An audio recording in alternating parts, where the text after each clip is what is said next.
No hospital in Philadelphia would agree to take in the mother of mob boss Rocco Ferraro. For 3 years, Rosaria lay motionless on a bed on the second floor, a breathing tube fixed at her throat, an olive wood rosary resting in a palm that had long since stopped closing around it.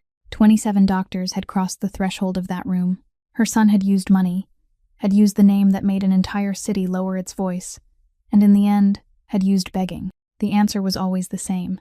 There is nothing more we can do for her. Then, one afternoon, a housekeeper who had been working there less than 2 weeks knelt down to wipe the foot of the bed, and her hand stopped. She saw something sitting quietly in that room, something so small, so ordinary, that for 3 whole years every adult in this house had walked past it 1,000 times, and not one of them had ever bothered to stop. She stood there with her hands still wet, and she understood something that nobody else under that roof had understood. But she had no idea that in the doorway behind her, Rocco Ferraro had been standing for who knows how long, silently watching her look at that one spot. And the next 3 seconds in that room changed everything. If today's story touched your heart, please leave a like so we know you stayed with us all the way to the final lines. Share this story with someone you feel is waiting to be listened to. And don't forget to subscribe, so that every week we'll have another story to walk through together. 12 days before that afternoon, Maren Sullivan sat on a plastic bench at the bus stop on Girard Avenue, turned her wallet upside down over her palm, and counted her last coins. 4 quarters, 3 dimes, and a handful of tarnished pennies. She counted them a second time, more slowly, as though counting again might somehow produce a different number. It didn't. It was just enough for 2 bus rides home and a loaf of bread, and there would be nothing left for tomorrow. Beside her, Poppy sat perfectly still, her legs swinging a few inches above the ground, one hand clutching a tiny brass bell whose plating had long since worn away. The little girl was 6 years old. She didn't speak. She hadn't spoken in 3 years. When Poppy needed her mother, she shook the bell. Once if she only wanted Maren to look at her, twice if something was wrong. Now she shook it once. Maren turned, and Poppy pointed toward the butter cookie behind the glass case at the convenience store across the street, then immediately drew her hand back and shook her head, as though she'd just asked for something she shouldn't have. 6 years old, and she already knew how to pull her hand back. Maren felt something rise and lodge in her throat. She gathered every coin into her palm, crossed the street, bought that cookie, and bought nothing for herself. Her phone vibrated just as she returned to the bench. The supervisor at the cleaning company spoke quickly, in the voice of someone reading from a sheet of paper, rather than talking to another human being. There was an opening in Chestnut Hill, a private residence. She would live in the house, eat there, and work 6 days a week. The pay was 3 times the usual rate. Maren was silent for 3 seconds. In this city, no cleaning job paid 3 times the normal wage without a reason. She asked why. There was a brief pause on the other end. Then the supervisor said that was the homeowner's only condition. No questions. No questions about anything, about anyone, or about any room. 4 people had been replaced in 18 months. She would be the 5th. And if she intended to ask questions, she would be better off turning down the job. Maren looked down at Poppy. The little girl was holding the cookie in both hands, taking the smallest bites, the way a child eats when she wants to make something last as long as possible. Inside Maren's coat pocket was an envelope that had been opened 3 times, a final notice stamped in red at one corner, with a deadline of the following Friday. There were 2 quarters left in her wallet, and there was one other thing she still carried, a plastic card she never took out, lying beneath the lining of her wallet like a pebble trapped inside a shoe, something her fingers brushed every time she opened the wallet in search of money. And every time they touched it, she remembered that she was no longer permitted to practice the profession that had once been her entire life. She raised the phone and said she'd take the job. The person on the other end asked whether she had a young child, then added that the homeowner would allow her to bring the child along, on the condition that the girl remain seated in one place, not run around, and make no noise. Maren said her daughter wouldn't make a sound. She said it in an ordinary voice, as though she were making a professional promise. And it wasn't until after she hung up that she realized how painful the truth she'd just spoken really was. The bus arrived. Maren lifted Poppy into her arms, fastened the buttons of her daughter's coat again, and before stepping onto the bus, she looked back at the street one last time, with the gaze of someone who knew she was crossing through a door that opened in only one direction. She didn't know who owned the house in Chestnut Hill. She didn't know why the 4 people before her had left. She knew only that she was running out of money, and over the past 3 years, she had learned one thing. People who had no money didn't have the right to ask questions. 6 days later, she stood before an iron gate, twice her height, holding Poppy's hand, and the gate opened without anyone ringing a bell, as though the house had seen her long before she ever saw it. The house stood at the end of a gravel drive that took about 5 minutes to walk, 3 stories high, with gray stone walls and every ground floor window hidden behind closed curtains in the middle of the day. Marin walked the entire length of that road with a canvas bag in one hand and Poppy's small hand in the other. And along the way, she counted 4 men standing at 4 different positions in the garden. None of them looked at her, yet not one of them took his eyes off her. The person who came to meet her at the side entrance was the housekeeper, an older woman dressed in black who spoke in clipped sentences, as though reciting a page she'd already read many times. She didn't ask Marin's name. She didn't ask how old she was or how long she'd been doing this kind of work. She only looked down at Poppy for exactly 1 second, then turned away and told Marin to follow her. They passed through a long, stone-floored corridor, and the housekeeper began speaking without looking back. There were 3 prohibitions in this house. The first was that she must never go up to the 3rd floor. The 3rd floor was Mr. Ferraro's private quarters, and there was no reason whatsoever for a cleaner to set foot there. The second was that she wasn't to enter the study in the east wing, even if the door was open, even if someone told her to go inside, unless Mr. Ferraro himself was standing there and called her by name. The housekeeper stopped at the foot of the stairs leading to the 2nd floor, and for the first time, turned to look directly into Marin's face. The 3rd rule, she said, was the most important of all. On the 2nd floor, at the end of the hallway, there was a room with an oak door that was always left slightly ajar. Mr. Ferraro's mother was inside that room. The elderly woman had been bedridden for 3 years. Marin would be allowed to enter once a day, at a designated time, to clean the floor, and only to clean the floor. She wasn't to touch the bed. She wasn't to touch the blankets or pillows. She wasn't to touch anything made of metal, plastic, or glass inside that room. She wasn't to draw the curtains, open the windows, or turn on any additional lights. She would clean the floor, leave, and close the door exactly as it had been when she entered. Marin nodded. The housekeeper didn't walk away immediately. She remained there for another moment, then repeated herself, more slowly than before, saying that Marin wasn't to touch anything in that room, that all 4 people who had come before her had heard those exact words, and that none of those 4 people were there anymore.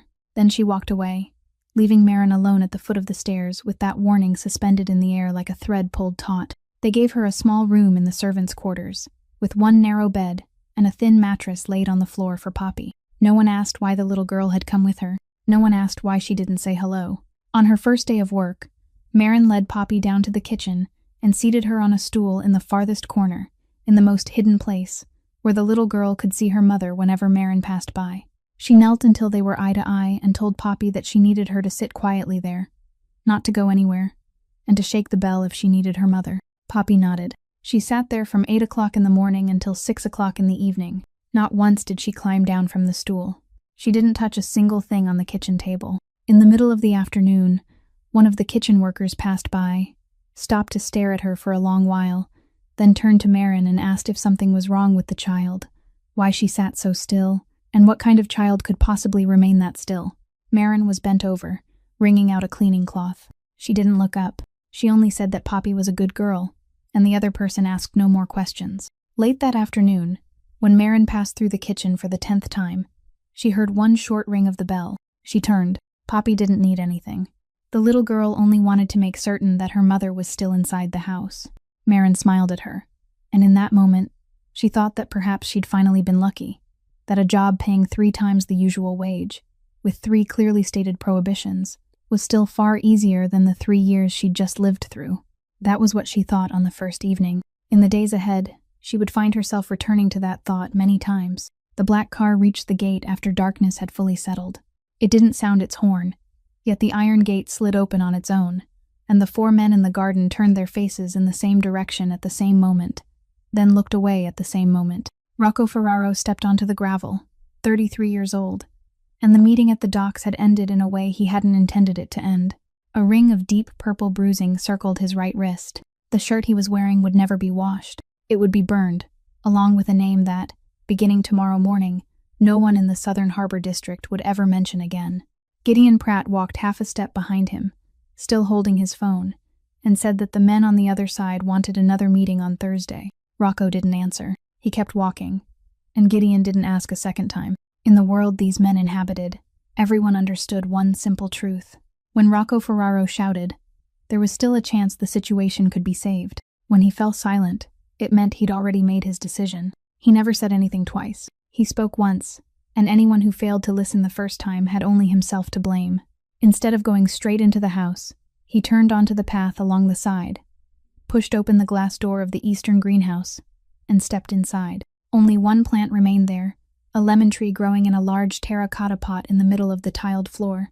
Its leaves were turning yellow from the bottom upward, their edges dry and curled, and not a single bud remained on any of its branches. His mother had planted it when he hadn't yet been as tall as the pot. Rocco stood looking at it for about a minute. He didn't touch it, water it, or cut away a single branch. He simply stood there, then turned and walked out, switching off the greenhouse lights behind him. The path to his private quarters took him past the kitchen door. It was nearly 8 o'clock in the evening, and the kitchen was almost empty. Only Marin remained, bent over as she wrung out the last cleaning cloth of the day, while in the farthest corner, perched on the stool, Poppy was still sitting in the same place she'd occupied since morning. Rocco walked past, then stopped. He stepped back half a pace and looked into that corner. The little girl looked at him too. She wasn't afraid. She didn't turn her face away, climb down from the stool, or search for her mother. She merely watched him with the eyes of a child accustomed to sitting quietly while adults came and went. In her hand was a small brass bell, whose plating had long since worn away, and she tightened her grip around it slightly. But she didn't shake it. Rocco stood there for 3 seconds. 3 seconds inside a house where everything was measured in seconds. Then he turned toward Marin, who had now straightened, her hands still wet, her heart beating so hard and fast that she could hear it pounding in her ears. He didn't ask who she was. He already knew. He knew everything and everyone who passed through the gates of his home. He spoke only one sentence, his voice neither raised nor lowered, without the faintest trace of menace, and that was precisely what made it so cold. "Keep the girl away from the 3rd floor," Marin said. "Yes, sir." Rocco didn't nod or say anything more. He continued on, and the sound of his footsteps receded along the stone corridor until it disappeared entirely. Marin remained motionless for a long while after he had gone from sight. Then she walked to the corner of the kitchen, knelt in front of her daughter, and Poppy reached out to touch her mother's cheek, the way she always did whenever she saw the color drain from Marin's face. That night, after mother and daughter had returned to the small room in the servants' quarters and Poppy had fallen asleep on the mattress on the floor, Marin sat on the edge of the bed in the darkness and thought about those 3 seconds. She had spent the past 3 years cleaning every kind of house, and she knew how wealthy people looked at the children of their servants. They gave them a passing glance, or they didn't look at them at all. The man she'd seen earlier hadn't merely glanced at Poppy. He had stopped, and Marin couldn't begin to understand why a man whose name made an entire city lower its voice should stop for 3 seconds before a silent child, sitting in the corner of his own kitchen. At 10 o'clock that night, Rocco Ferraro walked the length of the 2nd-floor hallway and stopped before the oak door at the far end. He stood there for a moment, before pushing it open, with the stillness of a man who needed a few seconds to change his face before entering a room. Inside, there was only a small lamp in one corner, and the steady sound of the ventilator, one breath drawn in, one breath pushed out, a rhythm that hadn't changed in 3 years. Rocco pulled the chair away from the wall and placed it beside the bed, sat down, then removed the watch from his wrist and set it on the table, careful not to let his mother see the dark ring of bruising beneath it, even though she hadn't opened her eyes once in 3 years. He sat in silence for a while, then began to tell her about his day. He said he'd gone down to the docks, that things hadn't gone as smoothly as he'd planned, that one man had been lying to him since April and he'd only discovered it that afternoon. He spoke in an ordinary voice, as though the two of them were still sitting together over dinner. He told her that Uncle Aurelio had stopped by the week before and brought a cake, still buying the kind with chestnut filling that no one in the family ate except her. He told her that the roof over the west wing was leaking again, that he'd already had it repaired twice and it still leaked, and that she'd told him long ago the whole section needed to be replaced because patching it was useless. She'd been right. She was always right. He stopped. In the silence, there was only the sound of the machine. One breath drawn in, one breath pushed out. He looked at his mother's face beneath the yellow light, at the wrinkles that had softened because she no longer frowned, no longer smiled, no longer did anything at all with that face, and he thought about an evening 3 years earlier when she'd called him to her and said there was something she needed to tell him, that it wasn't a small matter, and that she would tell him tomorrow. That tomorrow had never come. Rocco had never told anyone about it. He had never mentioned it to her again either. He had simply carried it everywhere for 3 years, like a stone in his coat pocket. And every night he sat there, he felt it grow a little heavier. He leaned forward, reached out to straighten the edge of the blanket, then looked down at his mother's left hand, resting palm upward upon it. The olive wood rosary had slipped from her palm and fallen to one side, its beads worn smooth from passing through her fingers countless times over countless years. Rocco picked it up. He arranged each loop neatly, placed it in the center of his mother's palm, then closed her fingers around it one by one, as gently as though he were afraid they might break. That hand didn't hold on. It never held on. Yet he did the same thing every night, 365 days a year, for 3 years, because she'd slept with that rosary in her hand ever since he was a child, and he refused to let the one thing of his mother that remained lie abandoned on top of the blanket. Before leaving the room, he rose and opened the drawer of the small table against the wall. There was a letter inside. The paper had yellowed along the edges and had been folded and unfolded so many times that the crease through the middle was nearly torn through. He didn't open it. He only looked at it lying motionless inside the drawer for several seconds, then pushed the drawer closed. He turned off the light. At the threshold, he looked back once more into the darkness where the bed stood and said softly, "Good night, Mother. I'll come back tomorrow." Then he closed the door, leaving it open by exactly the same narrow crack as always. For 3 years, he'd spoken those words more than 1,000 times and hadn't received an answer once. And as he walked along the hallway toward his own room, downstairs, in the small room in the servants' quarters, the woman who had arrived at this house only 2 days earlier lay awake in the darkness, with no idea that before long she would be the one to enter that room and see what this son, after sitting beside his mother's bed every night for 3 years, had never once been able to see.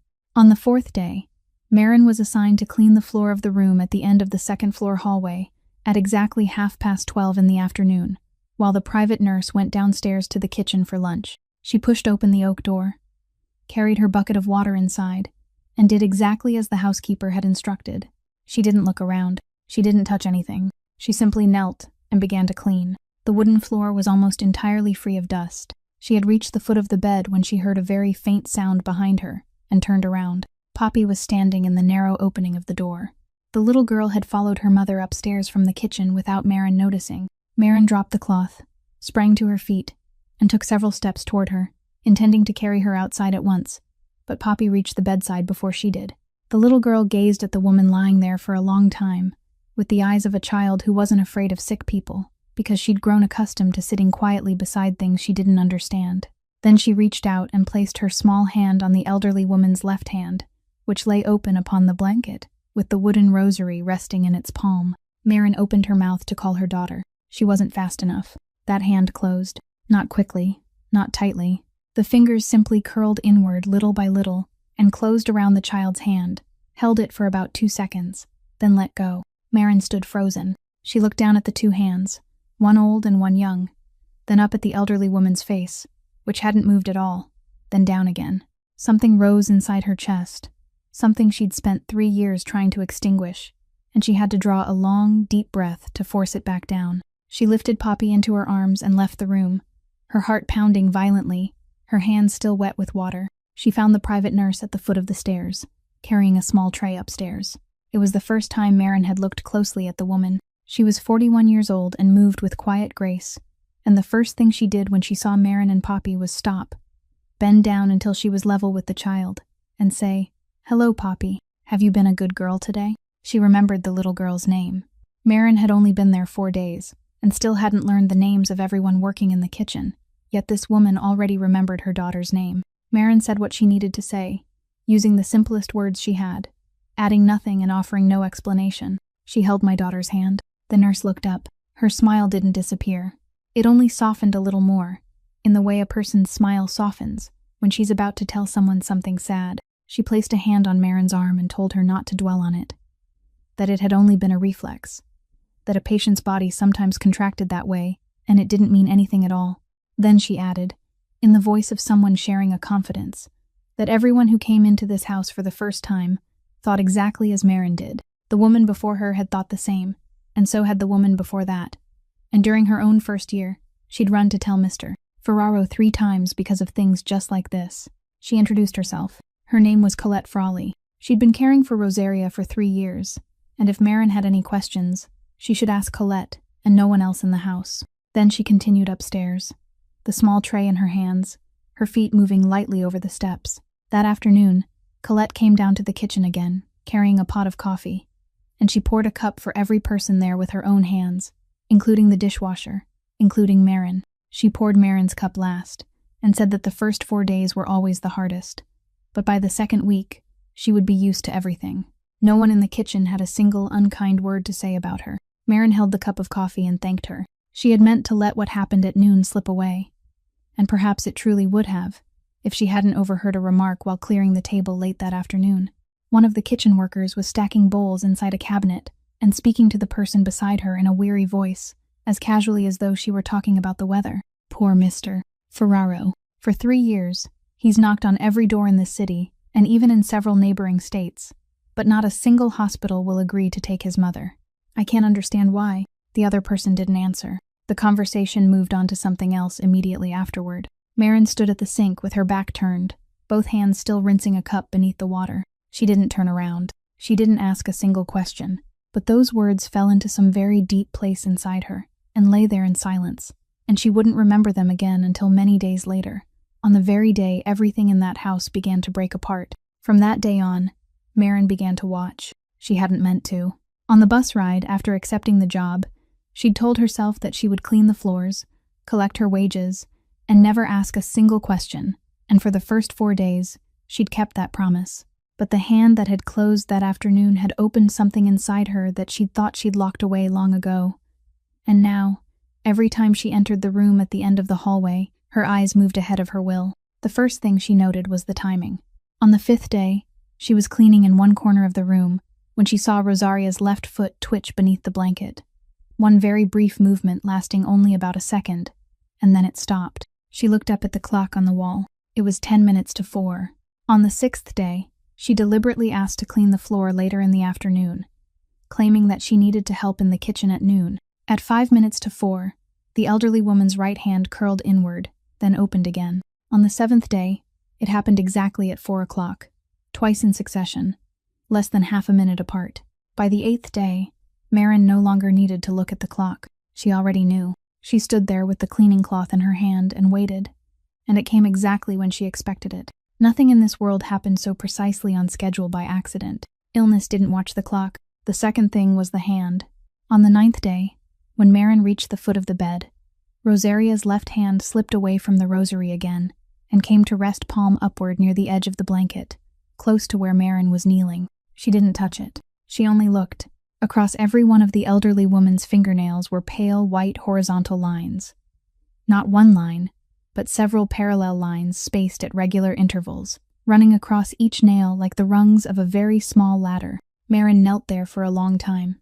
One voice inside her chest told her to stand up and leave the room immediately, while another voice, older and buried deeper, was counting those white lines and calculating how many weeks lay between each one. She stood. She left the room. But all that evening, as she folded towels in the kitchen, her hands kept stopping halfway through. The third thing came on the 10th day. Colette had washed Rosaria's hair that morning, and when Marin entered to clean the floor, the elderly woman's hair was still damp, combed back from her face and exposing the entire crown of her head. Her hair was thin, not thin in the way an elderly person's hair usually became thin, not receding gradually and evenly from the forehead, as it had with other old women Marin had seen throughout her life. It had fallen out in patches, and the scalp beneath was plainly visible, pale and uneven in color. On the shelf opposite the bed stood a framed photograph of the same woman, taken not long before, and in that photograph, she had a thick head of silver hair gathered neatly into a bun at the nape of her neck. Marin looked at the photograph, then at the head resting on the pillow, then back at the photograph. 3 years. A person could age tremendously during 3 years of lying motionless in bed. She knew that. She had seen it. But there were some things 3 years couldn't do. That night, Marin lay on the narrow bed in the small room in the servants' quarters, listening to the steady sound of Poppy breathing on the floor, and in her mind, she fitted those 3 things together the way someone might join 3 pieces of something far larger. Then she sat up, turned on the light, and whispered aloud to herself, very softly, "It's none of your business." She repeated the words until they sounded like an order instead of a plea. She took the envelope, stamped in red from her coat pocket, opened it, looked at the number on the final line, then folded it and put it away. She looked down at Poppy, sleeping with one hand still wrapped around the brass bell beside her pillow. In this place, the little girl had a roof over her head, 3 meals a day, and a mattress thicker than the thin pad in their old rented room. In this place, Marin earned 3 times the usual wage. And if she could keep the job for 6 months, the number on the final line of that paper would disappear. She had already paid once for opening her mouth. She knew exactly how high the price was. She had paid with her entire life, and she had nothing left with which to pay a second time. She turned off the light and lay down, but in the darkness, her eyes remained open, and she could still see the parallel white lines across the fingernails of an elderly woman whose voice she'd never even heard. "What are you doing?" The voice came from behind Marin, neither loud nor harsh, merely a question placed in the middle of the room the way someone might set a heavy object on a table. She turned too quickly and nearly lost her balance. Rocco Ferraro was standing in the doorway, with one hand still resting on the oak door, and she had no idea how long he'd been there. For one brief second, everything inside her rose into her throat. She knew exactly what she had to say. She knew she needed only 7 words, and she knew what those 7 words would do to this room, to this house, and to the man standing before her. She opened her mouth, then she swallowed everything back down. It went slowly, scraping her raw all the way, but it went down. She heard her own voice saying that she was sorry, that she'd cleaned the wrong place, and that she would leave immediately. Her voice sounded strangely ordinary, so ordinary that even she was surprised. The voice of someone who had spent 3 years learning to lie calmly whenever anyone asked what kind of work she'd done before. Rocco didn't respond. He didn't step into the room, and he didn't step away. He stood in the doorway and watched her, and that gaze was unlike any Marin had ever received in her life. It wasn't angry. It wasn't suspicious in the way someone might regard a thief. It was simply measuring her. She stood motionless beneath that gaze, both hands still wet, and counted every beat pounding in her ears. 1, 2, 3. Then he looked away from her and swept his eyes once around the room. The glance of a man who had seen this room thousands of times and no longer saw anything in it. His gaze paused for half a second on his mother's face against the pillow, and then he walked out. The sound of his footsteps receded along the stone hallway.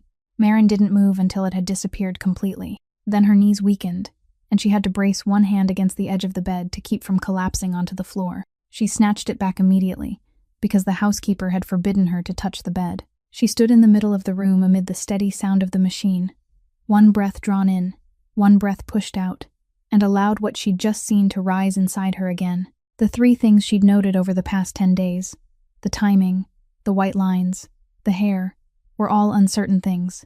Things she could argue against in her own mind. Things a woman hired to clean floors might have misunderstood. What she'd just seen wasn't. There was nothing uncertain about it. It was right there. It had a shape. It had a size. It could be picked up and held. And in all her life, Marin had never encountered a circumstance, read a single line, or heard anyone say that it was permitted to be in a place like this. There were no exceptions. There were no special circumstances. There was no explanation in this world that could justify its having remained there for 3 years. She looked toward the bed. The woman lying there didn't move, couldn't breathe on her own, and didn't know that 2 people had just stood inside her room, and that one of them had seen what the other had never seen. Marin bent down, picked up the cleaning cloth, wrung it out, dropped it into the bucket, carried the bucket outside, and closed the door exactly as it had been when she entered, leaving it open by a narrow crack as the housekeeper had instructed. She walked the length of the 2nd floor hallway. She descended the stairs.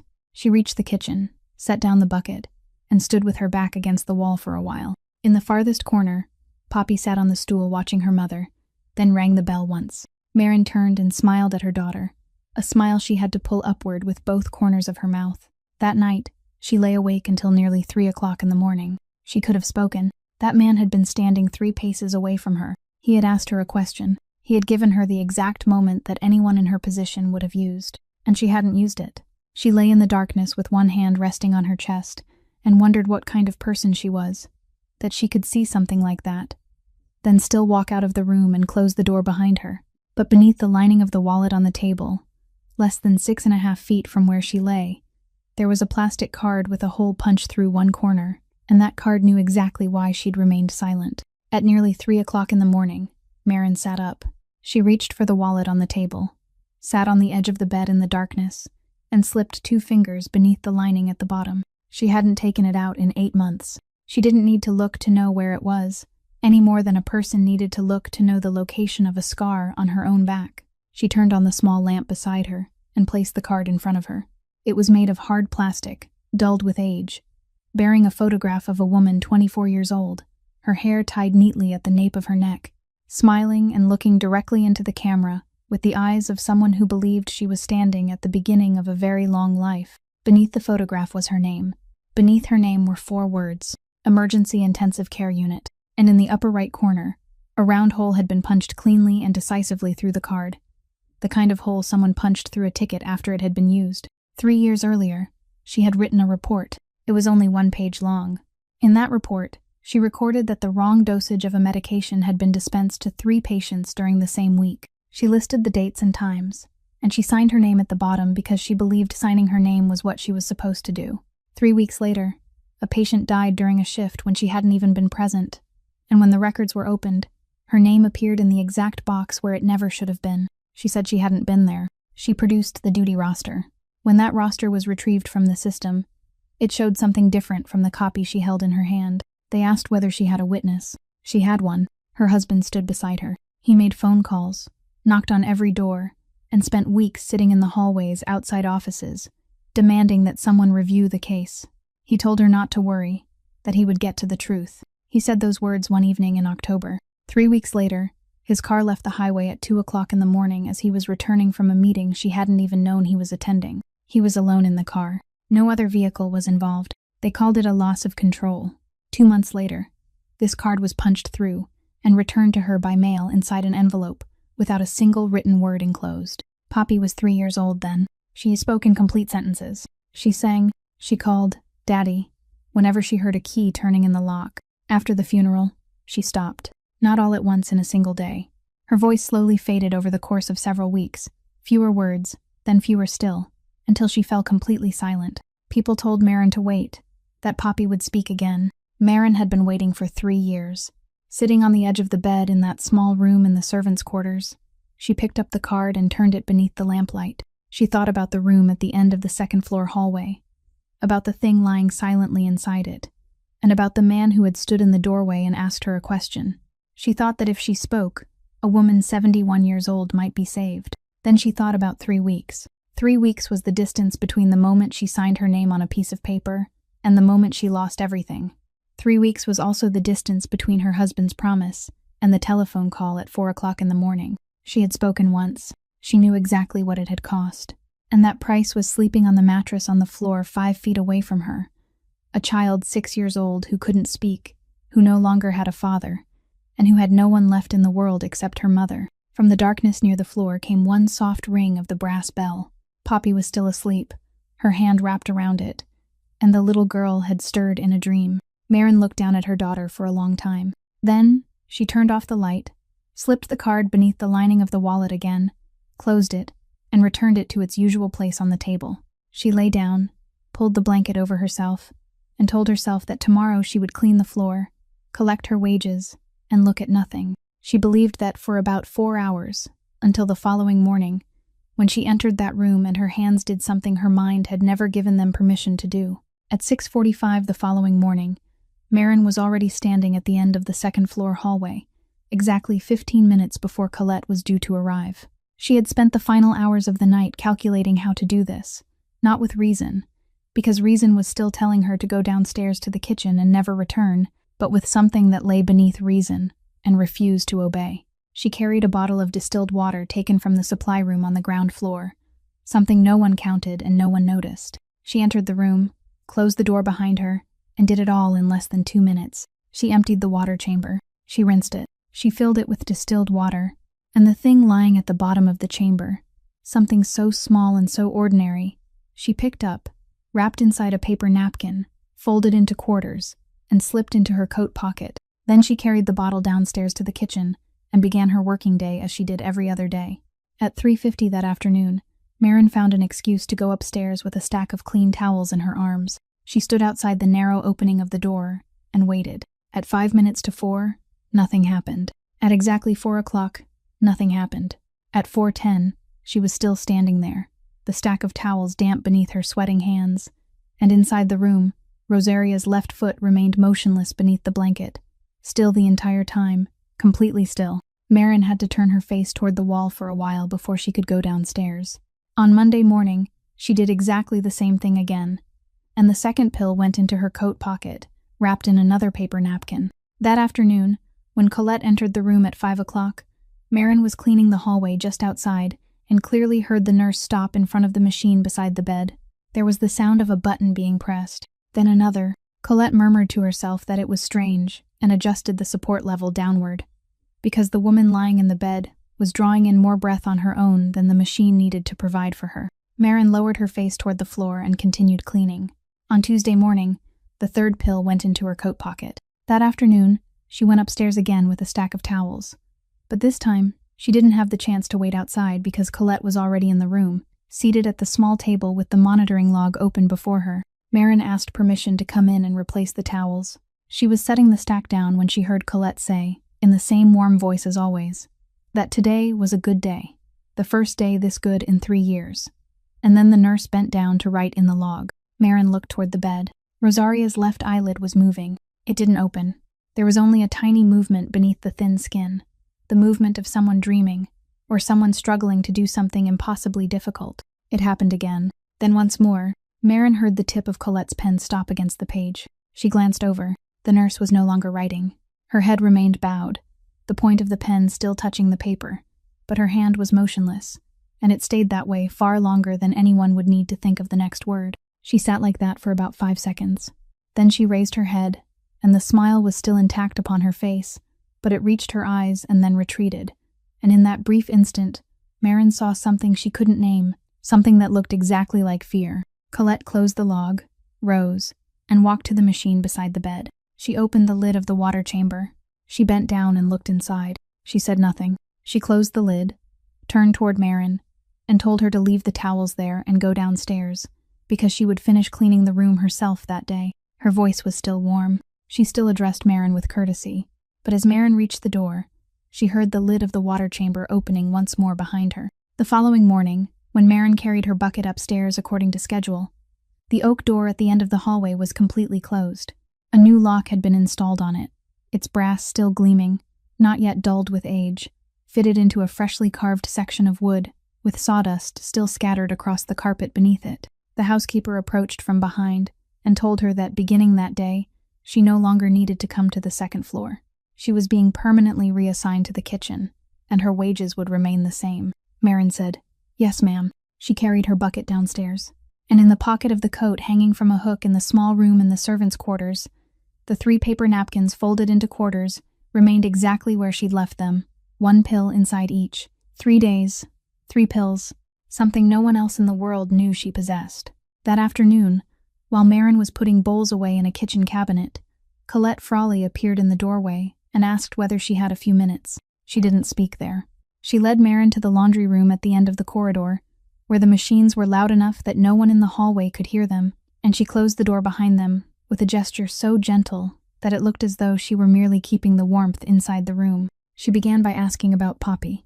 She said the little girl had more color in her cheeks than when she first arrived, probably because she was eating regular meals there, and she smiled as she spoke. Then she placed one hand on Marin's shoulder. The hand was warm and dry, and it remained there throughout the rest of the conversation. Colette said there was something she wanted to tell Marin in private, not because she meant to reproach her in any way, but simply so she would understand. Rosaria had been lying in that bed for 3 years. After 3 years of lying motionless, a person's body had almost no strength left with which to defend itself, almost none at all, and something tiny, a single bacterium that a healthy person could carry on her hands all day without harm, needed only to reach the right place in that room to end everything within 48 hours. She said this very slowly and very gently, like a mother explaining to her child why she mustn't touch a burning stove. Then she said she didn't blame Marin. Truly she didn't, because how could she? Marin hadn't been trained in such things. She was a cleaner. She had no obligation to know what other people spent years learning. From that moment on, she should simply leave that room to Colette, and everything would be best for everyone. Marin said yes. Colette nodded, her hand still resting on Marin's shoulder, then added one more thing in a voice even softer and warmer than before. She told Marin that she should also understand how generous Mr. Ferraro had been. No household on the west side of the city allowed a servant to bring a young child to live inside the house. Not one. Marin could ask anyone she pleased. He had agreed. And he'd agreed because Colette had spoken on her behalf. Colette paused for precisely 1 beat before finishing, and she ended by saying that she sincerely hoped Marin and her daughter would remain there for a long time. She truly did. She was very fond of the little girl. Then she removed her hand from Marin's shoulder, opened the laundry room door, and walked out. Marin lowered her head and said, "Thank you, ma'am. I'm sorry. It won't happen again." She heard herself speak, and her voice sounded exactly as it had 3 years earlier, when she'd sat in another room and apologized to people she'd never wronged. She remained in the laundry room for a while, surrounded by the sound of the machines, then stepped into the hallway. She took 4 steps, then she stopped abruptly. She stood in the middle of the hallway, with one hand still resting on the doorknob, and Colette's words returned to her, one word at a time. "You haven't been trained in such things." Trained. That wasn't how someone spoke to a cleaner. When speaking to a cleaner, people said that she didn't know, that she didn't understand, that she wasn't familiar with something. No one told a woman who scrubbed floors that she hadn't been trained, unless the person speaking already carried an image in her mind of someone else. Someone who should have been trained. Marin stood there and reviewed the entire 12 days she'd spent in that house. She had never told anyone there what kind of work she'd once done. She hadn't told the housekeeper. She hadn't told anyone in the kitchen. On the cleaning company's application form, she'd left the box for previous occupation blank. She remembered it clearly because she'd sat staring at that box for a long time before moving past it. Even her supervisor at the company didn't know. No one had known for 3 years. Yet the woman who'd just placed a hand on her shoulder, the woman who had remembered her daughter's name by the 4th day, the woman who poured coffee for everyone in the kitchen, had just used that exact word. Marin looked toward the stairs leading to the 2nd floor, where a new lock had just been installed on an oak door, and for the first time since walking through the iron gates of that house, she understood that they'd investigated her before she ever arrived, and that she wasn't standing outside this matter as she'd always believed. That same afternoon, another car passed through the gates, and the man who stepped out was in his 50s, with silver hair at his temples and a pastry box tied with paper twine in one hand. He didn't go directly into the house. He turned onto the side path, walked to the eastern greenhouse, and waited there. Bruno Calla came to meet him less than 2 minutes later. The 2 men stood beside the terracotta pot holding the lemon tree with yellow leaves curled at the edges, and they spoke for about 40 seconds. No one heard what they said. The gardener watering the beds on the other side didn't hear them. Neither did the 2 guards at the gate.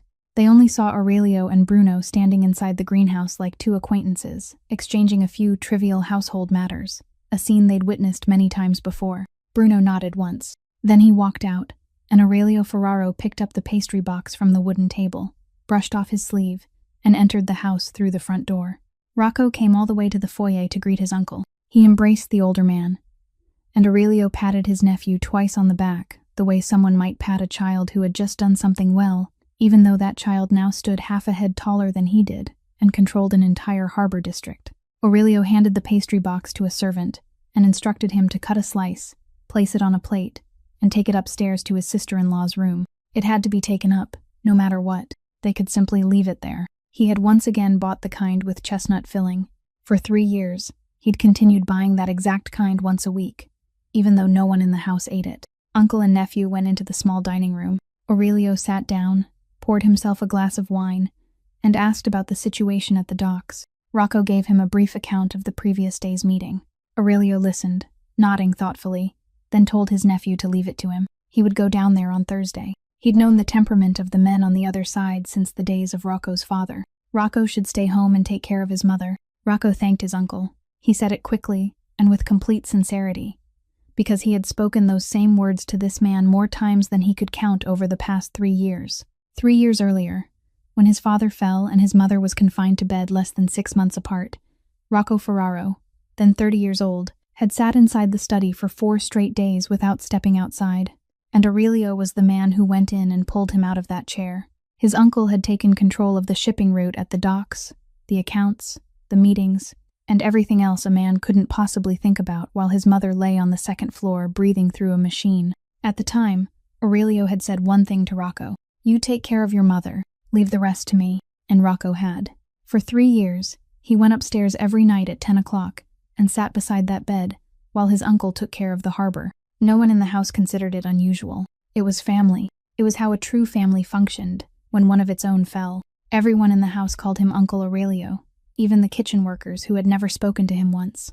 Before leaving, Aurelio rose, placed a hand on his nephew's shoulder, and said that Rocco looked thinner, that he needed to eat, because if his mother woke and saw him looking this way, she would scold Aurelio for it. Rocco smiled. It was the second time he'd smiled that day. He walked his uncle all the way to the car, stood watching until the vehicle disappeared beyond the trees, then returned inside.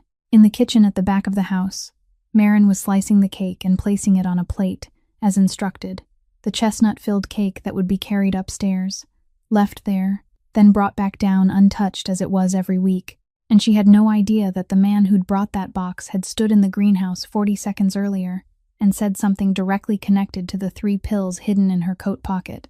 That night, Marin lay awake again, and as she did, a remark she'd heard many days earlier suddenly surfaced in her mind, like something that had lain submerged for a long time before rising on its own. Poor Mr. Ferraro. For 3 years, he's knocked on every door in this city, and even in several neighboring states, but not a single hospital will agree to take his mother. When she'd first heard those words, she'd let them pass. Now she couldn't. She lay in the darkness and thought, and what occurred to her made her sit upright.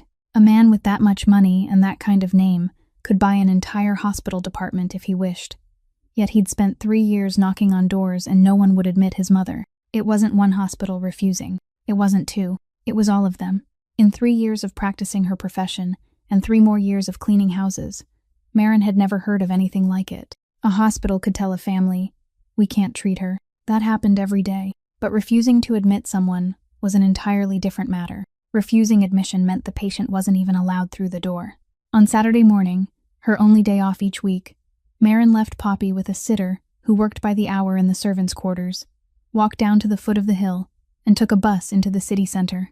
She arranged to meet someone who had worked in the same department with her many years earlier, the only person among everyone she'd once known who still answered the phone when Marin's number appeared. They sat in a small coffee shop near the station. Marin explained nothing. She didn't say where she was working, or why she was asking. She merely offered a name and a year of birth, written on a scrap of paper torn from a shopping notebook, and asked the woman to look up one thing for her, whether the largest medical network in the region had an admission record under that name. The woman studied the paper for a long time, then looked at Marin and asked whether she was certain. Marin said she only needed to know whether the record existed. She didn't need anything else. The woman took the paper, folded it, said she would see what she could find, then stood and left. 2 hours and 40 minutes later, while Marin sat waiting at a bus stop on the avenue to return home, her phone vibrated. The woman spoke briefly, and her voice sounded entirely different from that morning. The record existed. It was in the internal system. It had never been deleted, and it carried a red flag. Marin asked what the red flag meant. The woman read the attached note, word for word, slowly, 1 word at a time.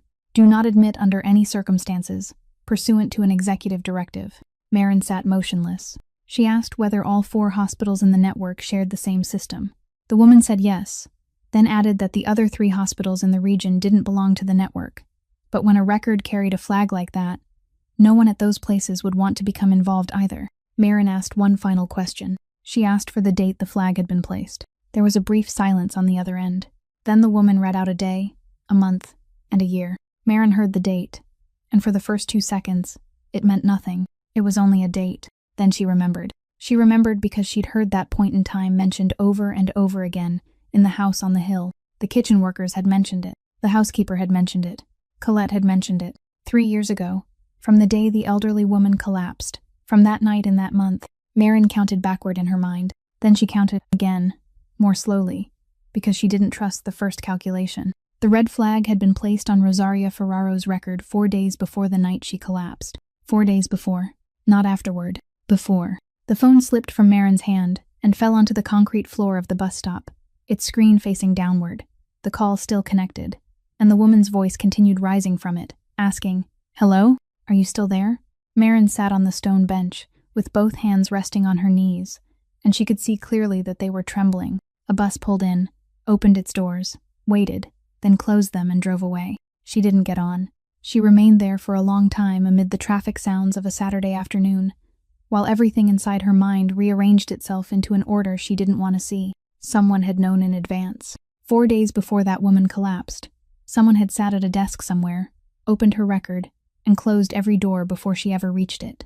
Marin waited until Poppy was sound asleep. She took the 3 paper napkins, folded into quarters from her coat pocket, placed all 3 inside a small plastic box, normally used for holding buttons, closed the lid, then sat on the edge of the bed with the box in her palm until the clock reached 10 o'clock. She had considered folding their clothes, lifting her daughter into her arms, and walking through the iron gates that very night. She had thought it through carefully, even deciding which bus they would take the following morning. And she knew that if she did it, no one would come after her, because no one in that house considered her worth pursuing.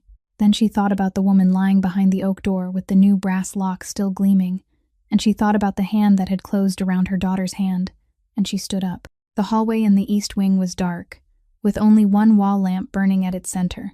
Marin sat down on the stone floor across from the study door, leaned her back against the wall, held the plastic box between both hands, and waited. She waited for more than an hour. 2 men passed the far end of the hallway, saw her sitting there, and neither asked a question.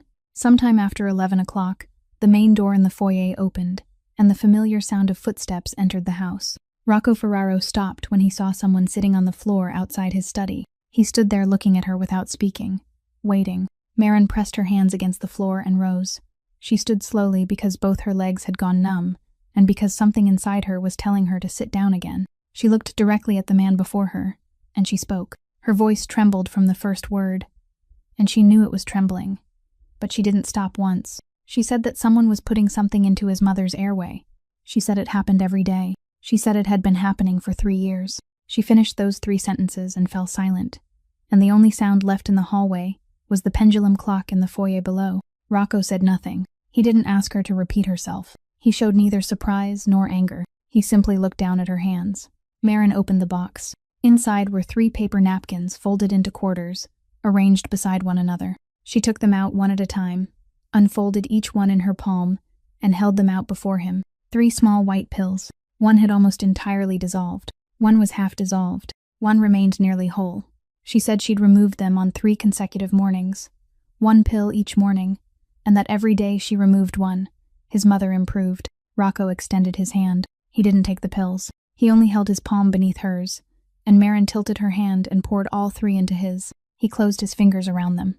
He remained that way for a very long time, staring at his own closed fist, and throughout that silence, Marin didn't dare breathe too deeply. Then he raised his head and asked her exactly one question. "Why did you tell me instead of running away?" The question fell between them and lay there in silence. Marin didn't answer immediately. She looked down at the stone floor, then raised her eyes, and when she spoke, her voice no longer trembled. It had only grown quieter, so quiet that the man standing 2 paces away had to listen closely to hear it all. She said that 3 years earlier, she'd spoken up once. She said she'd signed her name on a piece of paper because she'd believed it was the right thing to do. She said that because of that paper, she'd lost her job, lost the profession she'd spent 4 years training for, lost her husband, and her daughter had lost her voice. She said that from that day until now, she'd remained silent. She'd become very good at remaining silent. She'd practiced silence until she had almost come to believe that she'd forgotten how to speak. Then she stopped. Then she spoke her final sentence. She said that if she remained silent this time, what she lost would no longer be her job. It would be the last part of herself she had left, and once that was gone, there would be nothing more she could afford to lose. The hallway fell still. Rocco Ferraro stood there with his fist closed around the 3 white pills, and the woman before him had no idea that in the past 3 years, not one person in that house, not one servant, not one guard, not one doctor who had crossed the threshold of that room, had ever spoken a single sentence to him without first calculating what it might bring them. At 1 o'clock in the morning, Rocco Ferraro unlocked the gleaming brass lock on the oak door with a key he'd taken from the housekeeper, without offering a word of explanation. He entered alone. He told Marin to remain in the hallway, and she stood there with her back against the wall, her hands gripping the sides of her coat. Inside, he didn't turn on the ceiling light. He pulled the table lamp closer, bent over the machine beside the bed, and removed the water chamber with both hands. The water swayed gently between his palms. He tilted the chamber beneath the light, and there it was at the bottom, a small white pill, still whole, newly placed there that evening, and not yet worn away at a single edge. Rocco poured the water into the porcelain basin on the table. He picked up the pill between his thumb and forefinger. It was so light that he could barely feel its weight. He had held every kind of thing a man in his world could hold. He had held things that forced other men to their knees, and now he was holding an object smaller than a shirt button. He turned his head toward the bed. His mother lay there with a breathing tube fitted at her throat, the machine continuing its steady rhythm, one breath drawn in, one breath pushed out. The chair where he sat each night stood less than 3 feet from the head of the bed. He had occupied that chair at 10 o'clock every night for 3 years. He had told her about the harbor, about the leaking roof over the West Wing, about the people who had lied to him, about everything. And throughout all those nights, within arm's reach of his elbow, this thing had lain silently at the bottom of the water chamber, doing its work. He had wiped her rosary clean. He had closed each of her fingers around it. He had wished her good night more than 1,000 times, and not once had he looked down. The hand holding the pill began to tremble. Rocco watched it trembling as though it belonged to someone else. He tightened his fingers to make it stop, but it didn't. He placed the pill on the table, braced both hands against the edge, lowered his head, and remained that way for a long time in the darkness, his shoulders raised, without making a sound. Then he straightened. He went to the door, summoned Gideon Pratt upstairs, and gave him 3 instructions in a voice that had returned to normal. First, go into the city immediately, find a pharmacy open all night, and buy exactly the kind of descaling tablets used in household humidifiers, round, white, this size, and bring back several boxes. Second, bring back 2 unopened containers of distilled water. Third, tell no one, including the housekeeper. At 2:45, Gideon returned. Rocco personally rinsed the water chamber twice, filled it with distilled water, and dropped one of the white tablets from the pharmacy into the bottom, an inert and completely harmless tablet, so identical to the other one that even he had to look twice. He fitted the water chamber back into its proper place. He closed the lid. He arranged everything on the table in the exact order in which he'd found it, then stood in the middle of the room for a while and examined the entire space through the eyes of someone who would enter at 7 o'clock that morning. Nothing was out of place by even a fraction of an inch. Beginning the next morning, that woman would still open the lid, still look inside, still see what she expected to see, and believe that everything was continuing exactly as it had for the past 3 years. At 4 o'clock in the morning, a car left through the rear gate. Dr. Warwick Ostrom, 64 years old and long retired, opened his door to Gideon Pratt in his pajamas and accepted a small plastic box containing 4 white pills. There was no paperwork accompanying it. There was no patient's name. Ostrom didn't ask a single question, because 40 years earlier, Rocco's father had done him a favor he'd never been able to repay, and because he'd lived long enough to understand that there were certain boxes brought to a man's door at 4 o'clock in the morning that he shouldn't ask about. 48 hours later, he came to the house. He sat in a chair inside the study, placed a sheet of paper on the desk, pushed it toward Rocco, and spoke. This is an industrial compound. It isn't permitted in any room where a patient is being treated. Rocco picked up the paper and read it. He read very slowly, from top to bottom, then set it down. Ostrom added that he'd reviewed the timeline Gideon had provided, and that if it had only been 3 years, the elderly woman's body still had a chance. Still, he repeated, placing emphasis on that word. Then he raised his eyes to Rocco and spoke his final sentence. But this can't be done in any hospital in this state. And I believe you understand that better than I do. During the next 4 days, everything in the house on the hill unfolded exactly as it had during the 4 days before. Colette Frawley still rose at 6 o'clock, still unlocked the oak door at 7, still opened the lid of the water chamber, still looked inside, and still closed it again with the expression of someone who had just confirmed that everything remained in its proper place. She still poured coffee for everyone in the kitchen. She still remembered Poppy's name. And throughout those 4 days, Gideon Pratt and 3 of his men traced her every step. The first thing they found was a telephone call. Once every month, always during the first week, always from the second phone she kept inside a desk drawer instead of carrying with her.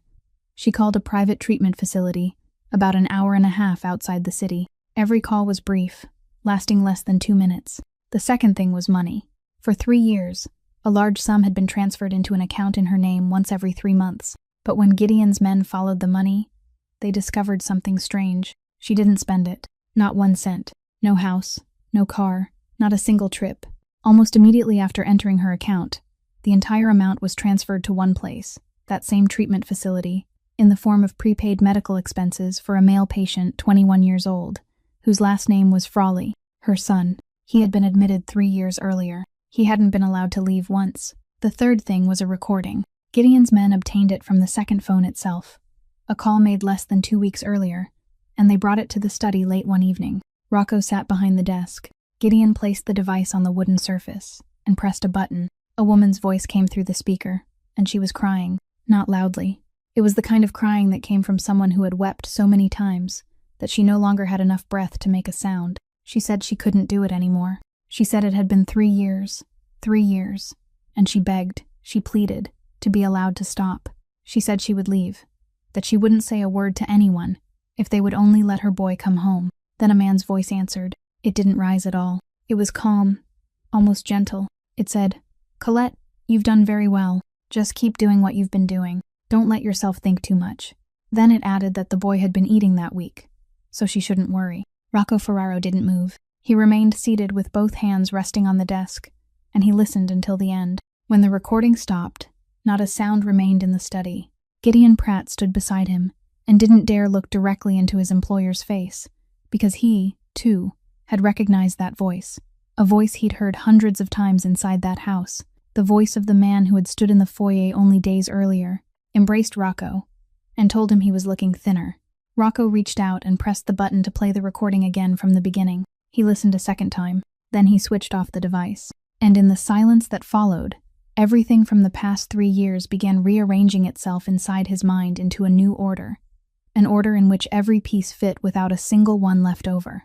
His father fell. 6 months later, his mother called him to her and said there was something she needed to tell him, that it wasn't a small matter, and that she would tell him tomorrow. 4 days before that night, somewhere in an office in this city, someone opened her medical record and closed every hospital door before she could reach it. Then she collapsed. Then he shut himself inside the study for 4 days and refused to come out. Then someone walked in, pulled him out of this chair, placed a hand on his shoulder, and said, "You take care of your mother. Leave the rest to me." And Rocco had, for 3 years. For 3 years, he'd gone upstairs every night at 10 o'clock. For 3 years, he'd poured money into one doctor after another. For 3 years, he'd knocked on the doors of hospital after hospital, without understanding why every one of them remained closed. For 3 years, he'd believed he was fighting an illness with no name. He hadn't been fighting an illness at all. He had been kept occupied. They had never intended to take his mother's life, because when a mother died, her son buried her, mourned her, then rose and returned. They had kept her balanced on the exact line between life and consciousness, never allowing her to leave this world entirely, and never allowing her to speak a single word, so that every night at 10 o'clock, he would still have a chair in which to sit, so that he would remain still. Rocco Ferraro sat in the darkness of the study, and he didn't break a single thing. He merely grew cold, colder and colder, from the inside outward. And Gideon Pratt, who remained beside him for the next 10 minutes, suddenly realized that he would have preferred to hear his employer shouting. At 9 o'clock the following evening, Colette Frawley was summoned to the study. She entered with the expression of someone who still believed she was about to be asked about her patient's condition, the monitoring log still in her hand, and she even asked whether Mr. Ferraro wanted her to review the week's readings. Rocco told her to sit down. He didn't shout. He didn't rise. He merely pushed 2 things across the desk toward her. The first was a sheet of paper bearing several typed lines. The second was a photograph of a young man sitting on an iron bed in a room painted pale blue, his hair cut short, his body thin, his eyes turned toward the window. Colette looked at the paper first. Then she looked at the photograph. The monitoring log slipped from her hand and fell onto the carpet, and she didn't bend down to retrieve it. She remained upright in the chair for about 5 seconds, her face drained white, then her whole body folded forward, as though something had pulled out the frame holding her together. She confessed. She confessed everything without anyone needing to ask another question.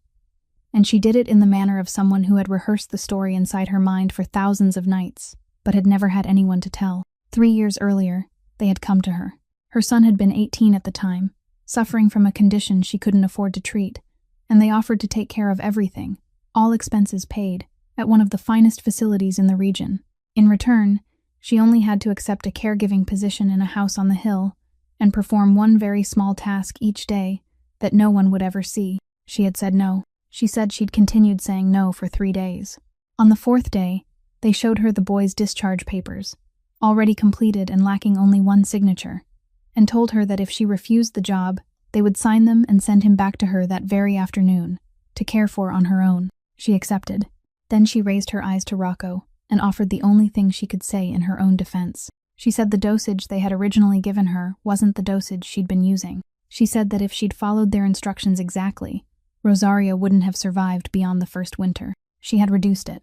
She'd begun reducing it in the second month, and continued doing so for 3 years, bringing it down to the lowest level she dared, the threshold at which the people on the other side could look at Rosaria's condition and still see exactly what they wanted to see. She said that for 3 years, she hadn't slept more than 4 hours a night, that every night she sat alone in her room and calculated that number over and over again, because if she reduced the dosage too far, Rosaria would wake, and if Rosaria woke, she would speak a name, and the day she spoke that name would be the day they signed those discharge papers. She said she'd spent 3 years standing between 2 mothers and hadn't lived through a single good day. Then she collapsed over the desk and wept. Rocco Ferraro remained silent for a long time. He said nothing while she cried, and he didn't turn his face away. He looked directly at the woman folded over his desk, the woman who had entered his mother's room every day for 3 years, the woman who had remembered the cleaning woman's daughter's name by the 4th day, and he thought about another woman who, several nights earlier, had sat waiting for him on the hallway floor with a plastic box containing 3 pills in her hands. 2 women. The same thing to lose. One had remained silent for 3 years. The other hadn't. At last, he spoke, and his voice was so ordinary that Colette had to raise her head and look at him. He told her to wipe her face. He told her that tonight she would still go upstairs at the usual time, still do everything exactly as she'd done for 3 years, still open the lid, still look inside, still close it, and still write in the log exactly what she always wrote. He told her that his uncle would come by the following morning with a cake, as he did every week, and when the man asked how she was, Colette would smile at him exactly as she'd smiled for the past 3 years. In a broken voice, Colette asked what would happen to her son. Rocco looked at her and said that if she did exactly as instructed over the next few days, her son would come home. Then he added one final sentence, and it was the only moment that entire evening when his voice dropped lower. He told her she would never have to worry about his mother for another night, because the thing that had lain at the bottom of the water chamber hadn't been there for the past 4 nights. The first thing Rocco Ferraro did was get the child away. At about 4 o'clock the previous afternoon, a car left through the main gates, carrying Poppy and one of the older women from the household staff, toward a small house in the northwestern suburbs, more than an hour outside the city, where 2 of Gideon Pratt's men had been waiting since morning. Marin knelt before her daughter in the backyard and told her that her mother would only be gone for a few days, that she should stay there with the older woman, eat well, sleep well, and wait for her mother to come and get her. Poppy looked at Marin for a long time. Then she raised the brass bell and rang it once. One brief sound, the sound that for 3 years had meant she only wanted her mother to look at her. Marin held her daughter tightly, and after the car disappeared beyond the trees, she remained in the yard for a while before returning inside. From that moment until everything was over, the child remained more than 30 miles from the house on the hill, and nothing that was about to happen could reach her. At 4 o'clock in the morning, nearly every light in the house went dark. At the main gates, a black car started its engine, switched on its headlights, rolled onto the main road, then turned south, moving at an unhurried pace like a vehicle carrying someone out on business. Inside were only 2 of Gideon's men, and an empty bag. At that same moment, at the secondary gate behind the garden, a white ambulance without an emblem, an organization name, or an identifying number reversed toward the steps and turned off its lights. Rocco went upstairs alone. He disconnected the lines in the exact order Marin had recited to him twice during the night, transferred his mother to the portable unit waiting on a cart, then slid one arm beneath her back and the other beneath her knees and lifted her. She was far lighter than he'd imagined. He stood in the middle of the room for one moment with his mother in his arms, then carried her toward the door. Marin walked beside him, holding the portable unit with one hand, her eyes never leaving the numbers flashing across its small display. Before leaving the room, she turned back for the olive wood rosary resting on the blanket, and once the elderly woman had been placed on the stretcher inside the ambulance, Marin laid it in her left palm and closed her fingers around it. Rocco saw her do it. He said nothing, but his gaze lingered for longer than a moment. The ambulance traveled north. Rocco sat in the front passenger seat. Marin sat in the back beside the stretcher, and throughout the 2-hour journey, she never looked away from those numbers. The address of their destination hadn't been written on a single piece of paper inside the house on the hill. It wasn't stored in anyone's phone. Gideon recited it to the driver at 3:30 that morning. Only once. And until the wheels turned onto the dirt road, The driver was the only person in the vehicle who knew where they were going. Dr. Warwick Ostrom's clinic was a low, two-story building hidden behind a row of trees, without a sign, its rolling door lifting as the ambulance approached. Ostrom had been waiting there through the night, with 2 assistants he'd called back from retirement. He had the elderly woman taken into an inner room immediately. He worked for 3 straight hours without coming out. It was nearly noon when he finally stepped into the hallway, removed his gloves, and sat in the chair across from Rocco. He didn't use a single word to soften the truth. He said they would begin that very day, that the substance had been accumulating in her body for 3 years, and removing it wouldn't be a matter of weeks. He said 3 months. He said it might take longer than 3 months. He said there were certain readings he wanted to see improve within the first 40 days. And if they didn't move, he would have to speak to Rocco again using different words. Then he looked directly into the face of the man seated before him and said the sentence he'd been weighing since morning. He couldn't promise that she would ever wake. Rocco Ferraro nodded once. He didn't ask him to repeat it. He stood, walked to the end of the hallway, remained there with his back turned for about a minute, then returned and told Ostrom to ask for whatever he needed. People, money, equipment, anything, and that beginning that night, 4 of Rocco's men would remain at the clinic. At the other end of the hallway, Marin sat in a plastic chair outside the treatment room with both hands resting on her knees, and for the first time in 17 days, she didn't have to lie to anyone about anything. At that same moment, nearly 60 miles away in the house on the hill, a man picked up a telephone and dialed a number, and the call lasted only 14 seconds. The 14-second call had been made by Bruno Calla, and the man who answered on the other end was Aurelio Ferraro. Less than an hour later, the uncle's cars spread across the roads south of the city, and throughout that morning, they followed a black car carrying 2 men and an empty bag. They followed it all the way to the state line, until the car pulled into a gas station, and the 2 men inside stepped out to buy coffee, then stood there staring directly at the vehicles parked about 100 feet away. But Rocco Ferraro hadn't waited until then. He had begun before dawn. Bruno Calla was subdued in the middle of the backyard at the house on the hill just as he slipped the phone into his pocket, cleanly and without a sound reaching the kitchen. He was taken away. Within 2 hours, he had revealed everything he knew. From the night 3 years earlier on the road Rocco's father traveled for the last time, to the name of the man who had paid him every month, to the address of a small private airfield in the northeast that only a handful of people in the city knew existed. At 9 o'clock that morning, Gideon Pratt's men reached the airfield before the plane could be pulled from its hangar. Emmett Shaw, chairman of the largest healthcare network in the region, was stopped at the foot of the aircraft stairs with 2 suitcases and a leather briefcase. Inside that briefcase was what people would later call the key to the entire case. It was a collection of printed and stamped internal records containing the order to place a red flag on the admission file under Rosaria Ferraro's name, signed by Emmett Shaw and dated 3 years earlier. Beneath it was an 11-page transportation contract between his healthcare network and a company registered in Aurelio Ferraro's name, effective from that same winter. He didn't manage to climb a single step. By afternoon, Aurelio was found at the warehouse by the docks, where he sat every Thursday to review the accounts. He didn't run. People said that when the warehouse door opened, he was still sitting on the only chair in the empty building, with both hands resting on his knees, as though he'd been waiting there since morning. Rocco entered alone. He stood about 4 paces from his uncle and said nothing for a long time. Aurelio was the first to speak. He said, "Son, sit down. Why are you standing?" Then he told him. He told him everything, not in the voice of a man pleading for mercy, but in the voice of someone finally allowed to speak about something he'd kept secret for 3 years, and who regretted that no one had ever appreciated just how brilliant it was. He spoke about the road his older brother traveled for the last time, and he said who had chosen that road. He said his sister-in-law had seen something she was never supposed to see, and he'd known it before she had the chance to tell anyone. Rocco asked why he hadn't simply finished her then.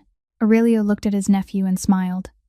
The smile of an uncle teaching a lesson to a boy who wasn't yet old enough to understand it. He said that if she died, Rocco would bury her, mourn for 3 months, then rise and return, and that was when Aurelio would truly have something to fear. He said that a dead mother was only a grave, while a mother lying on the 2nd floor breathing through a machine was a chain, and a chain was far better. Then he spoke his final words, very slowly and very gently, in the same voice he always used while patting his nephew on the back in the foyer. "You've been such a good boy for the past 3 years, Rocco. Every night at 10 o'clock, you went upstairs. You sat beside her bed and told her stories. That was exactly where I wanted you to sit. Rocco Ferraro didn't lay a hand on him. He stood there, and for the next 30 seconds, not a sound moved through the entire warehouse. Then he said exactly one thing to his uncle. "You're going to live a very long time, and you're going to live in the same kind of room where you imprisoned my mother for 3 years. Then he turned, walked out, and the warehouse door closed behind him. That night, all the records, the recording, the account statements, the documents taken from the leather briefcase at the airfield, and Bruno Calla's testimony were delivered to the federal office in Philadelphia. Aurelio Ferraro and Emmett Shaw were turned over to federal authorities before dawn. Colette Frawley gave a 6-hour statement as a witness, and by the time she signed her name on the final page, the sky was growing light. That same night, 2 of Gideon Pratt's men drove for more than an hour and a half to the private treatment facility, presented a document bearing every required signature, and brought a young man 21 years old out of the pale blue room where he'd spent the past 3 years. The first 40 days passed very slowly. Dr. Ostrom had said he wanted to see the readings begin to move within that time, and during the first 3 weeks, they didn't move at all. Rocco Ferraro drove 2 hours to the clinic every day, without missing a single one. Even on the days he had to sit in the federal office from morning until evening, Marin remained there permanently. Poppy was brought back to stay with her mother in the small house 2 streets from the clinic, and every morning, the little girl walked with her mother to the entrance, then sat waiting in the hallway with the brass bell in her hand. On the 38th day, Ostrom called Rocco inside and showed him a column of numbers. It had fallen, not by much, but it had fallen. During the 6th week, they removed the breathing tube. Rosaria breathed on her own. For the first time in 3 years, the room where she lay held no sound from a machine, and for the first 2 nights, Marin kept waking with a start because of the silence. In the 8th week, the elderly woman began swallowing a few spoonfuls of food. In the 9th week, on a Tuesday afternoon at nearly 4 o'clock, Marin was wiping her hands beside the bed when Rosaria opened her eyes. It wasn't a blink. It wasn't a movement beneath the lids. She opened her eyes and kept them open, and she stared at the ceiling. Then her gaze slowly turned to the side, as slowly as a heavy door, until it came to rest on the face of the woman holding her hand. For the first few seconds, Marin didn't call anyone. She only sat there with Rosaria's hand still held inside her own and whispered, "Hello? You're awake." Then she ran into the hallway. Rocco arrived 40 minutes later. He entered the room, and his mother was looking toward the door. He stopped at the threshold. Then he walked forward, pulled over the chair, and sat in the exact position he'd occupied every evening for 3 years. Except this time, a pair of eyes looked back at him. For a long while, he couldn't speak. At last, he only said, "I'm here, Mother." Rosaria didn't answer. She couldn't speak yet, but she never looked away from him. And when he extended his hand, she lowered her gaze to it, then looked up at his face again, and something very small passed across the corner of her mouth. From the 9th week through the 14th came 5 long weeks. Rosaria remained awake longer each day, but her mouth still refused to obey her. Ostrom said they had to be patient. After 3 years of lying motionless, everything had to be learned again from the beginning. Marin worked with her little by little, twice every day, using the hands of someone who knew exactly what she was doing, even though all she wore then was a borrowed coat. In the 14th week, one morning, just after Rocco entered the room, and before he had time to sit down, Rosaria opened her mouth. She made one sound. Then she tried again. On the 3rd attempt, it became a name. It was her husband's name. She called for the man who had lain beneath the earth for 3.5 years, clearly, as though she were calling to someone who had just walked out of the room. Rocco stood frozen in the middle of the room. Then she turned her head, looked directly at him, and spoke his name. Rocco Ferraro sank to his knees beside his mother's bed and didn't rise for a very long time, while Marin quietly walked outside and closed the door behind her, leaving them alone together. That afternoon, Rosaria lay resting with her left hand upon the blanket and the olive wood rosary in her palm. Rocco passed the bed and, out of habit, started to bend down and close his mother's fingers around it. He didn't have to. Those fingers had already closed on their own. They were holding it. He stood looking at that hand for a long time, then left the room without telling anyone what he'd just seen. In the 4th month, one afternoon, Rocco asked Marin to come into the small room at the end of the clinic hallway. There was an envelope on the table. He pushed it toward her and told her to open it. There was no money inside. It was a decision issued by a medical board of 7 members who had spent 6 weeks reviewing the entire record of a case from 3 years earlier, with all the original documents restored, including those Marin had never before been allowed to access. The decision was 4 pages long. On the final page, One line stated that every previous disciplinary finding against the subject had been vacated in full. Clipped to those 4 pages was a new card. The plastic was still firm, still carrying the scent of something newly made, without a single dulled corner. The photograph showed a woman 27 years old, with shadows beneath her eyes and her hair tied back in haste. Beneath her name were the 4 words she hadn't been permitted to carry for 3 years: Emergency Intensive Care Unit. And in the upper right corner, there was nothing. There was no hole. Marin held the card, thanked him, then walked straight to the clinic kitchen, closed the door, leaned against the sink, and wept. She wept for a very long time, the way someone wept after holding something inside for 3 years and finally being allowed to put it down. Throughout that time, no one knocked on the door, because outside in the hallway, a man stood blocking the way and motioned for everyone to take another route. Rosaria was brought home to the house on the hill at the beginning of April, seated in a wheelchair and holding the rosary in her own hand. The first thing she asked as they pushed her through the foyer wasn't about her room or about what had happened during those 3 years. She asked about the tree. Rocco pushed his mother's wheelchair out to the eastern greenhouse. The lemon tree was still there, its leaves yellow, its branches dry, standing in the terracotta pot like something people had forgotten to remove. Rosaria studied it for a while, then told her son that the soil was dead and had to be replaced, because watering it would do no good. That afternoon, Rocco Ferraro removed his coat, rolled up his sleeves, and dug up the lemon tree with his own hands. He shoveled away all the old soil, replaced it with fresh earth, cut off the dead branches, and continued working until darkness had fully settled, refusing to let anyone help him. His mother sat in her wheelchair at the greenhouse door and pointed out each place to him. Cut closer there. Leave that bud. Be gentle, son. In May, the tree blossomed. There weren't many flowers, only a little more than a dozen small white blossoms scattered across the new branches. But every morning, the delicate scent of lemon flowers drifted as far as the hallway, and people in the house began opening the greenhouse door to let in the air. Marin was no longer a cleaner in that house. She remained as the person responsible for all of Rosaria's care, with a private room on the 2nd floor, and the card she'd spent 3 years reclaiming pinned to her coat. Poppy had a small room beside her mother's. She no longer sat in a corner of the kitchen. She ran through the hallways, went out into the garden, and began spending nearly every afternoon in Rosaria's room, sitting on a low chair beside the bed and turning the pages of old picture books that Rosaria opened for her. The 2 of them, one 71 years old and learning to speak again, the other 6 and still unwilling to speak, sat together that way for hours every day without needing a single word. Then, on an afternoon near the end of May, when the sunlight had turned the color of honey and the bedroom window stood open, Rosaria reached out toward the little girl. Poppy looked at that hand. She placed her brass bell on the bedside table, set it down completely, and released it for the first time in 3 years. Then she took Rosaria's hand, and she called, "Grandma." It was only one word, hoarse, quiet, distorted from having gone unused for so long. But it was her own voice emerging from her own mouth, and she said it once more to make certain. Rocco Ferraro was standing in the doorway. It was the same place he'd stood one afternoon many months earlier, when he saw a cleaning woman with her back turned to him, staring silently into a corner of the room. That time, he'd walked away. This time, he didn't. He remained exactly where he was, and a moment later, Marin approached from the hallway, stopped beside him, and together they looked into the room without saying a word to each other. Over the course of 3 years, 27 doctors had crossed the threshold of that room, and not one of them had saved Rosaria. The person who saved her was a woman hired to scrub floors.